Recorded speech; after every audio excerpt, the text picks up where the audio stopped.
একটি স্বরচিত কবিতা পাঠ করে শোনাচ্ছি।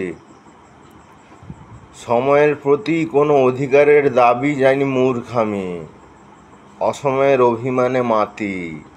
তোমার জন্য এত বড় আকাশ রেখেছি খুলে, তোমার জন্য বাতাসকে বলেছি ঝড় হতে। চলে গেছো আমার সুদূরের প্রতীক্ষাতে, ফিরে আসবার বাঁশি তবু বাজবে না কোনো দিন জানি। তাই নির্বাণের জন্য আকাশ খোলা থাকে, বাতাস উড়িয়ে নিয়ে যায় মানুষের অন্তর। আজ আমার বিকেলবেলায় ছুটি ছুটি খেলা, ঘুম পাড়ানিয়া গানে প্রান্তর উঠেছে মেতে। নমস্কার। এই কবিতাটি এতটাই। ধ্যানের কবিতা।